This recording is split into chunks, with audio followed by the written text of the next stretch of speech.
Welcome to Beyond the Coverage. I'm Chris Horner, and I want to dissect Stage 6 of Tour of the Basque Country one more time and go deeper and make it clear why you don't break the number one rule of leading your GC guy, your favorite rider, on the stage behind. Now, UAE team members have a bit of a dilemma, and we all know it. Tadej Pogacar is the number one ranked rider in the world, along with Primož Roglič. Those guys flip-flop all the time, but they are head and shoulders above anyone else GC-wise in the world of cycling. They have Brandon McNulty as race leader. We all know that at this moment. I put the Webcor jersey up here just to remind you guys of one fact. When I was racing in the U.S. domestically in 2004, I was racing for Team Webcor. This was one of the smallest budgeted teams in the world. They paid myself, I was making $70,000, and they paid Charles Dion $20,000, $30,000, somewhere in that neighborhood, but not more. We were the only two riders paid. Everyone else on that team was full-time college students, full-time employed workers, or they were doing both.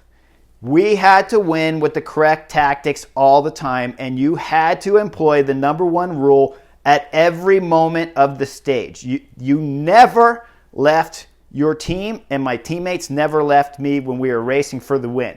That was the number one rule. When we see Stage 6 with UAE Team Emirates, if you're telling me with Tadej Pogacar and Brandon McNulty, Mark Hirschi, Rafael Majka, and Diego Ulisses can't control a group like this, it's crazy. It was all on tactics.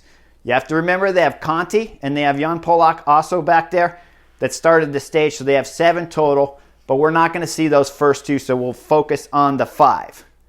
When we come on the stage, it's 86K to go. There's a good breakaway with Hugh Carthy. Hugh Carthy is 233 on GC, outside the top 20. I believe he's 21 or 22 on general classification.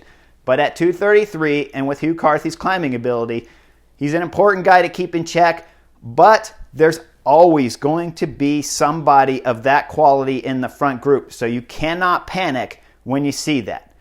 When a TV comes on at 86K to go, they're coming down the descent before the 4th category climb to the finish starts. That gap is about 30 seconds. UAE Team Emirates and Bora Hansgrohe is still chasing because they missed the move. Good tactic from Bora. They missed the move. They're still trying to get it. When they reach the bottom of the descent, UAE Team Emirates makes a small mistake at this moment that'll turn into a bigger mistake. Each mistake that UAE Team Emirates makes magnifies as you get closer to the finish line. At the beginning of a race, you can afford mistakes. In the middle, they need to be slimmer. At the finish, they need to be perfect. The closer to the finish line you get, the more perfect they have to be. And UAE Team Emirates will make so many mistakes early that they don't have a chance to get to the finish. Now, the problem with that flat section before the 4th climb to the finish starts is it's very short. You don't have a window of opportunity here to give so much time to the break if you're going to ride Mark Hirschi on the front there setting tempo. He's not riding hard, but if he would have rode easier, it would have allowed them to have even a little bit more time. If the break can start that next climb with a minute and a half, 2 minutes is what I'd like to see. That would deter everyone from the back to know that it would be difficult to jump across that group. What happens when we hit the fourth climb to go? It's a really hard climb. It's the longest climb on today's stage. It's not the steepest, but it's the longest. So there's a lot of time to fix things and repair things that UAE Team Emirates have done wrong, and instead they magnify what's happening. When the climb starts, Sam Allen will throw in an attack. When he throws in that attack, you'll see 2 UAE Team Emirates follow that move, breaking the number one rule. Now there's only 5 of them, and 2 go in the front group. So let me make it clear. Behind, you have McNulty, race leader, Tadej Pogacar, who you hope to never have to use because you might need him to actually win this race. Diego Ulisses. Diego Ulisses and I were teammates. He can climb very good. He can get over a climb like this no problem, but you probably don't want him on the front pulling. But can he get over the climb? I believe he can. I've climbed with him many times in training, trained with him there in Switzerland around Lake Como often, and we did some hard climbs. That boy can climb. I don't expect him to climb at the finish, but he can get over a climb like this no problem, especially if you look after him just for a bit, okay? Now, the two UAE Team Emirates first do that attack. When they do that attack, you're getting nails put in each of the legs on each rider right at the beginning. The climb just started. We're 76K from the finish. They're putting nails in the legs. Then the favorites attack with Alejandro Valverde. You see Primož Roglic follow it. Now you see Tadej Pogačar and McNulty covering that move, okay? I'm not really opposed to that, but I'm okay if they let it go too and they just ride with their team of 5 on the front. I'm okay though if they follow, if they have good legs, especially Tadej Pogačar. Tadej Pogačar, in my book, can follow Primož Roglic at any moment during this stage unless they're past the halfway point on the last summit and you have Brandon McNulty still with you. If they're past the last climb on this particular stage and Primož Roglic is attacking and Brandon McNulty is still there, you have to stay at that moment with Brandon McNulty. Until that moment, in my book, because of the quality rider that Tadej Pogačar is, you know he can win. You know if Primož Roglic goes up the road, he has to pull Tadej Pogačar all day long. Tadej can possibly drop him on the last climb and gain back those 20-25 seconds that he's behind. Instead, they don't do that. They follow Sam Omen. They go with 2. They follow Valverde. They follow with that attack. That's causing their guys in the back to accelerate too. Now, Diego Ulisses has to do big accelerations all the time. Now, I told you, as teammates with him, I know he can get over this climb. There's no doubt about it in my mind, 100%, okay? Next attacks start. You'll see Verona go across. He's going to go with Marc Padum. Now, when Marc goes, okay, doesn't make much sense to send the guy his size up the road. The amount of time that it takes to cover a 1-minute gap to Hugh Carthy's group up front is going to put a lot of nails into the Bahrain Meridia's rider. And I'll bring him up later because Marc is a big part of this stage. Big, important piece of this stage. As they go up the climb, Sam Omen attacks again. Mark Hirschi goes with him. Now, when Mark Hirschi goes, more nails into the legs, okay? When he goes, you'll see Diego Ulisses. He's getting popped off the front group now because he's done so many accelerations already that he can no longer hold that effort into the wind, and he's going to have to recover, so he drifts back. He will come back to the front, though. Okay, behind Rafael Maica's right in the front. You have Mark Hirschi burning his legs up, trying to go across the gap for no reason. He doesn't need to be up there. You have Diego Ulisses pegged and red and dropping back, and now you have Rafael Maica on the front in the wind. You had 5 guys, 3 are burning legs up. Okay, we go over the top. We reach the top of the climb, and before we go over, it's the Astana duel. Alex Aramburu, he's fearless descender. We've already seen him, so we know he can go fast. Ion Izagirre is locked on his wheel. They're coming up the left side of the group. When they come left, you'll see those two attach. David Gaudu from FDJ is right there.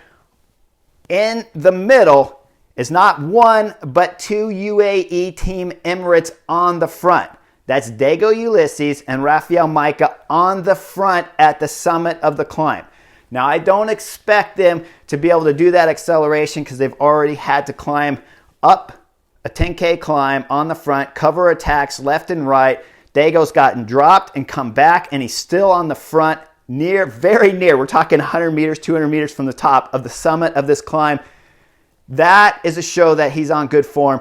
They can't follow that move because they've already put nails into the legs. Now keep that in mind though, they're there at the top. We won't see them later in the picture. But if you're 2 riders of that quality at the summit of a climb and it's only a 5-7K descent, you know you're going to be there at the bottom of that climb, right? Somewhere. We don't know where because they're not on video. Again, Astana attacks. They go with 3 on the left with the FDJ rider attached with the 2 guys. It's Alejandro Valverde that's all the way on the right, and he's jumping from the right, and on his wheel is Primož Roglic. Okay, Roglic knows, he expected this. It was great tactic. Everyone in the race should have expected it. At this moment, it happens often, especially because the gap to the break was never large. If the gap to the break had started at the bottom at 2 minutes, Guys most likely wouldn't have been so aggressive on this climb. But now that gap is close. The Astana riders know they can go over the top, and they know they have a teammate in the front, and they want to get Ion Izagirre up the road and have him start fighting for some GC positions. Okay, that group goes. Brandon McNulty gets blamed for not being a good descender. I'm putting that to rest right here. Brandon McNulty can ride his bike downhill. There's absolutely no doubt in my mind about it. It's not even up for discussion. It's easy to say he can't ride descents. When you look at the video at the bottom and he comes out and there's a gap. He started 6 guys behind the split. Now, when you're coming down a descent like this and you have to pass 6 guys on a twisty, super fast, dangerous descent, it's going to get crazy. You must be able to ride your bike downhill something exceptional if you can pass 6 guys of this quality on a twisty, narrow descent. It was a fantastic ride to come down the descent. The mistake being made, he's too far back. That's obvious. We already know that, okay? He's coming back. There's 6, 7 guys in the front group with the split there. The Bahrain Meridia rider there is causing the split. Behind him is the Ineos rider. I assume it's Adam Yates, but I'm not 100% certain. I would think it was because Adam arrived at the bottom, of course, in the McNulty group. So Adam is opening up a split possibly. If you look at the top, go back to the top of the picture, there's at least 2, if not 3 Ineos riders at the top. So it's possible it's not Adam Yates, but I believe it to be him because he's the closest at the bottom. Those 2 caused the splits right there. Landa will close that gap eventually before the finish. He'll fight all the way down the descent with that gap there in front of him. He'll close, but that gap then opens up the gap further to the Ineos rider. And Brandon McNulty with Tadej Pogačar are doing an exceptional job of damage control to get back to the front. So make no mistake about it, the American kid can ride his bike downhill. If you think he can't, you're wrong. This was an exceptional ride from Brandon McNulty. A bad mistake at the top, but an exceptional descending skills and showing on a display if you really understood from where he's coming from and how difficult it is to pass riders on a descent. I want to make one thing clear on the descent. When you're passing a rider, most likely you're going to come in on the inside. Let's say it's a left turn, you're going to come on the inside. When you come in inside, the rider you're passing has the fastest, best line, if he's good, has the fastest, best line to take through that corner. If you're going to pass him on the inside, you have to come up inside on him and basically check up hard on the brakes and slow yourself down. But now your bars have gotten over that rider and you're past him and now you can start accelerating again. It's not the fastest line. What it is here he has to accelerate, get by. Now he's in a bad arch position to make it through that corner smoothly, and he has to hit the brakes even harder because he has to go inside to outside on the corner when it's better to go outside, inside, outside on the corners. The way you want to do the corner, the apex. You want to start from the outside, hit the apex on the left of the turn, and come out on the outside. But now that rider's passing, if you're coming on the inside, you have a bad line, you have to take it, and then you have to hold up that rider a second, dive through that corner, and now you've actually created a bigger gap in front of you, but you've gotten rid of the slower rider that was holding you up. So every rider that Brandon McNulty has to pass, he has to deal with that dilemma of going into those corners with the wrong line. That's why you know 100% this boy could ride his bike downhill. Now we get to the bottom of the climb. 3 guys in front. I want to highlight the 3 in front because it's Carapaz up there. Carapaz has Adam Yates back there with the yellow jersey and Tadej Pogačar. And he's sitting on. They always had the option to pull Carapaz out of the front group of 3 and send him back to help pull, which would allow Yates to sit on. Okay, I'm not upset with what they did because it looked like it was a great tactic because Adam Yates is sitting on back there and Tadej Pogačar is pulling now. Looks like they can still close the gap, and it looks like it will hurt Tadej Pogačar's legs a little bit at that moment. So Adam Yates is probably like, well, I don't have to pull back Carapaz right now because this is great. Race leader, and Tadej Pogačar is riding on the front. Behind. Now remember, when UAE Team Emirates starts riding Tadej Pogačar at the bottom of this climb, keep in mind, they didn't have to. Now, again, it looked like the gap was closable. Had Mark Hershey not been in the breakaway up front and putting nails in his legs, it's possible he would have been right there with his race leader, McNulty and Tadej Pogačar, in order to close that gap, and they would have had that closed. Now, they're very close to closing that gap. I want to point out one other thing with Astana riders. They got some Basque riders on that team. The motorcycle, every time we see the view, the motorcycle is in front of the Astana train that's pulling away from McNulty and Tadej Pogačar, and that's helping. When you look at that gap is 5 seconds, 10 at the most.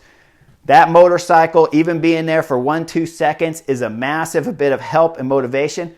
We're getting helicopter angles of the third group there with Tadej Pogačar, or we're getting shots from behind.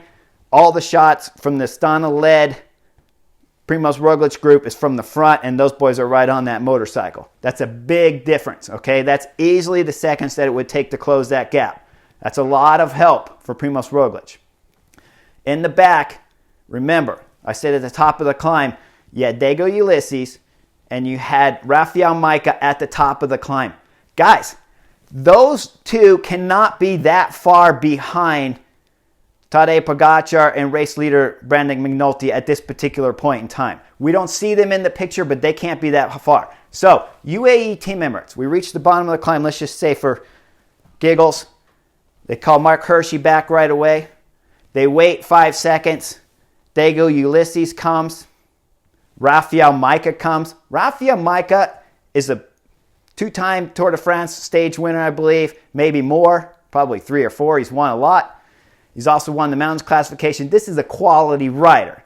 Diego Ulysses has won stages of the Giro. He can sprint. He can climb decent. He can ride the front. I know this guy. Spent time training with him many times in 2014 when I was teammates with him with Lamprey. He is quality, okay? They can't be but 5-10 seconds behind.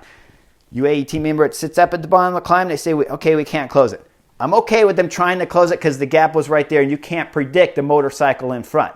But once you've realized the gap can't close, sit up. You got 2 guys behind, Diego Ulysses and Rafael Majka. They get on.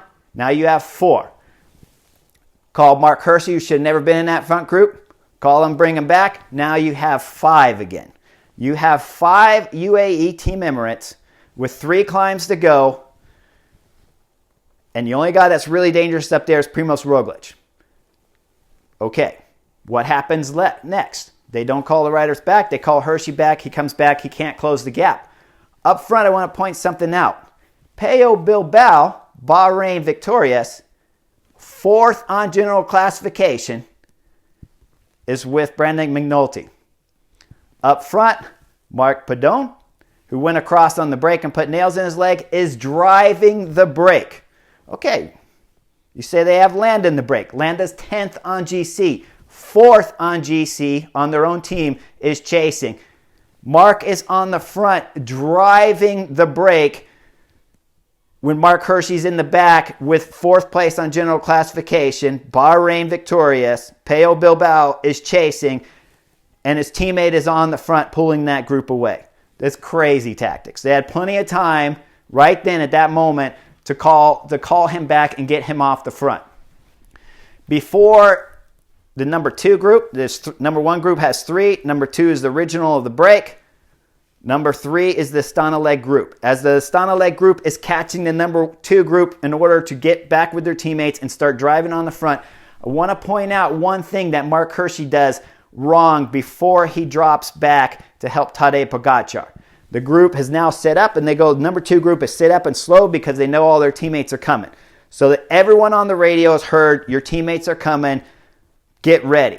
I assume Mark Hershey has heard his teammates are coming. We're not in the number 3 group. You have to drop back. He's on the right side of the road and they're coming down a wide road. Everyone's spread out. He's on the right. The group is coming from the right. If he stays in that position, that group, the number 3 group that's coming fast, holding off to the Tadej Pogačar group, if he stays in that position, he's going to block that hole, and they're going to have to hit the brakes, fan out, or they're going to have to hit the brakes and move less move left and come around, which will slow them down and gain time from the group behind. We're only talking about 5 seconds, that group from behind, 10 at the most.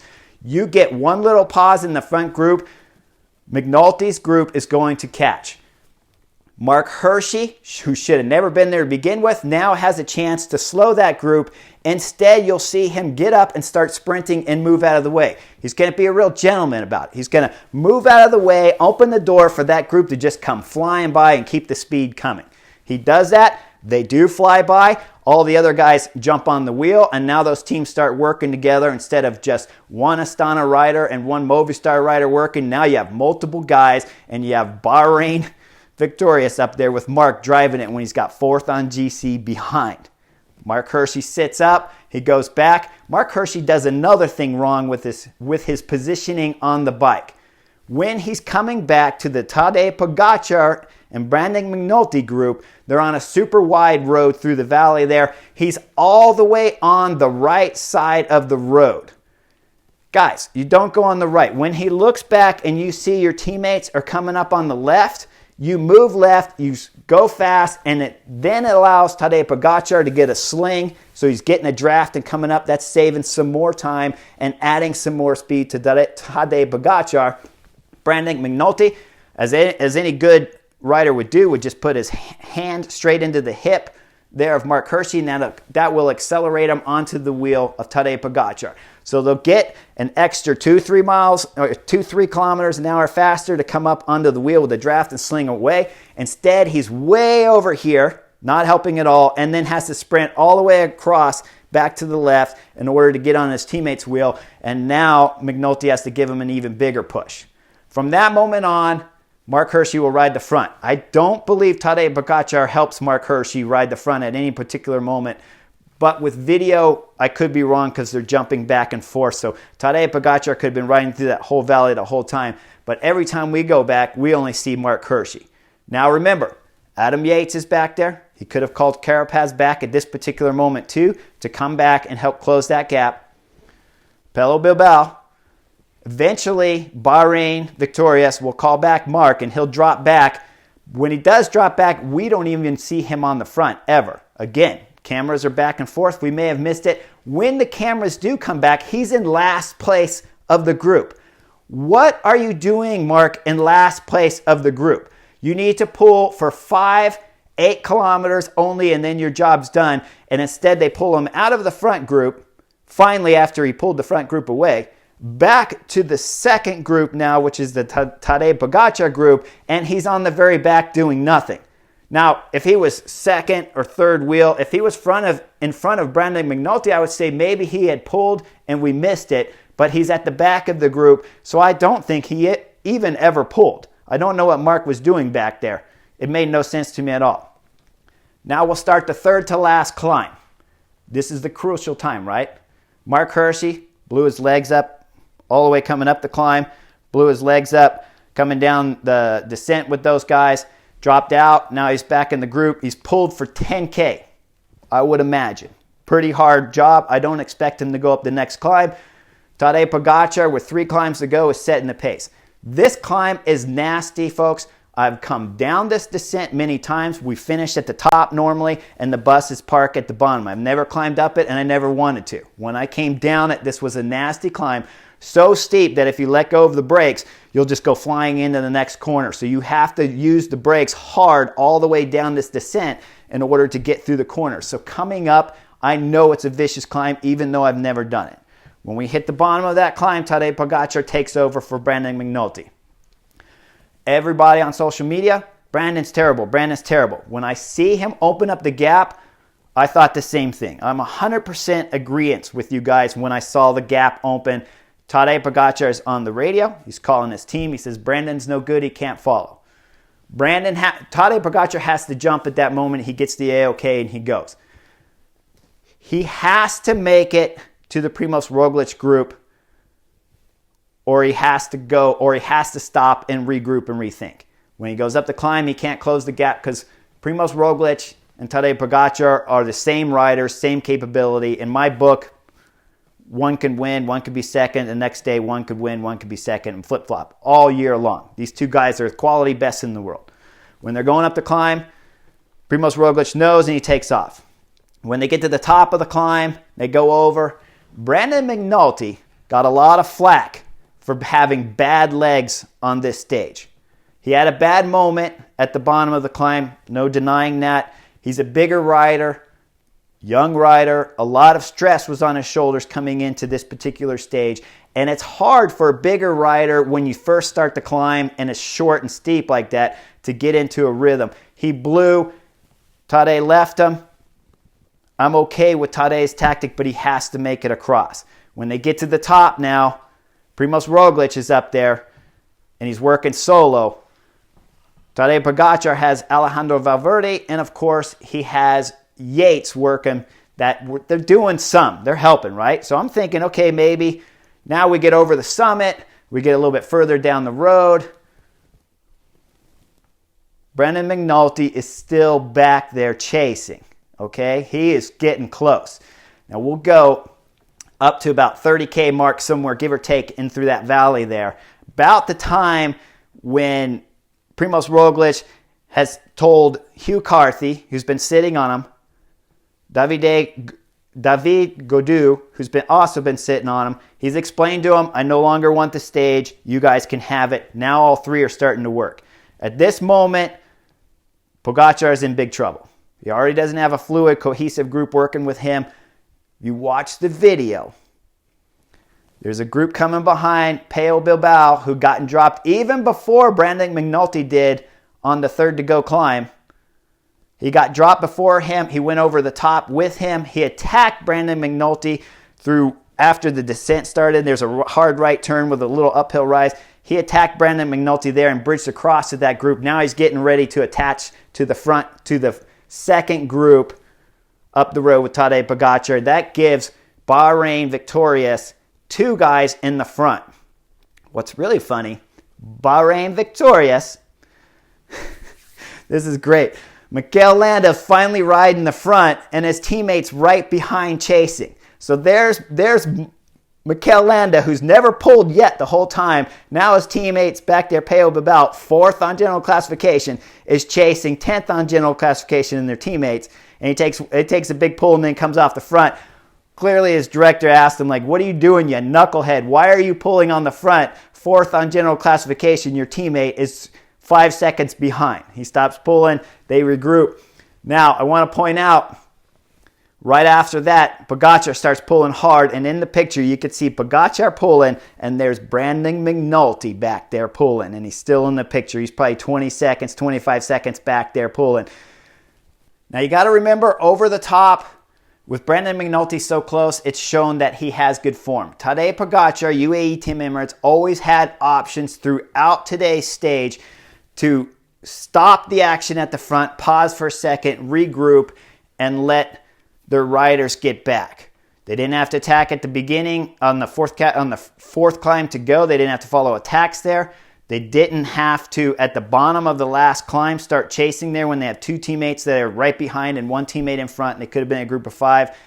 They did, I believe, after those mistakes, have the right to send Tadej Pogačar up. When he can't close the gap to Primož Roglič, he has to wait for his team leader at that particular moment, race leader Brandon McNulty, so Brandon McNulty can get back there, because when you have teammates, you know you have help. When you don't have teammates, it's a gamble, guys. Primož Roglič won this race with fantastic strategy to be there at the front at that climb, but it was a gift on how that stage went after that, with so many riders riding on the front, and the ability to later have David Gaudu and, of course, Hugh Carthy start rotating through with them. Otherwise, they're caught. His legs are shaken, and then they have to rely on Jonas Vingegaard, who's been sitting on Tadej Pogačar the whole time, to win this race, which is a high possibility, without a doubt. Primož Roglič and Jumbo-Visma put themselves in a golden position, but they had help from Astana, they had help from Bahrain Victorious, and they had massive help there, of course, from Movistar going through that valley. I want to point out one other funny thing. UAE Team Emirates Swan Year at the top, when they're passing that bottle, he's holding it from the bottom. So the soignier doesn't, he's holding it from the wrong spot. You have to hold the bottle from the top. And you hold it from the top so that when you grab it with your hand, it's the weight of it's coming down into your hand, and the bottle is always riveted right there. So you have a clean grab here. When you grab it at the top, there's the groove right here. You can hit it and the bottle goes down like this so you can't catch it. If you're grabbing the bottle from here, the bottle will fly up and you have a second chance of grabbing it if you don't get it right the first time. So even UAE Team Emirates soignier got it wrong on today's stage. UAE Team Emirates, with that kind of quality of a team, they should have been able to control this race, no problem. Keep in mind, when they're losing all their riders, that's 25 miles into the race, okay? The first two, no problem, but with those last 5, they're all quality. And you lost, 5 guys got split up between 20 and 30 miles into this race. That is absolutely ridiculous. There was mistakes made all over from UAE Team Emirates. But Brandon McNulty, the young 23-year-old American, he had a fabulous ride, and I want to point this out because everyone was harsh on this kid about not being that good.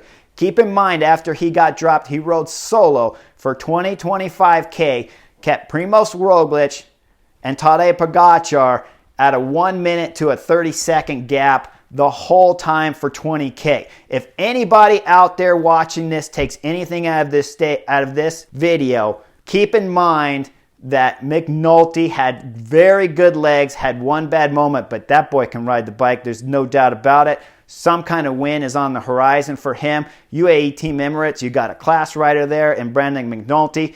Tadej Pogačar, we all know he's a legend. And Primož Roglič came away with a beautiful win, an overall victory here at the Basque Country with Jumbo-Visma taking it all. But it was due to bad tactics, and it was due to some knucklehead riding out there. Keep in mind, never break the #1 rule. Don't ever leave your captain. Don't ever leave the favorite in the race. Keep the team together, and that's how you win bike races. Hope you guys liked today's video, and I'll see you guys real soon.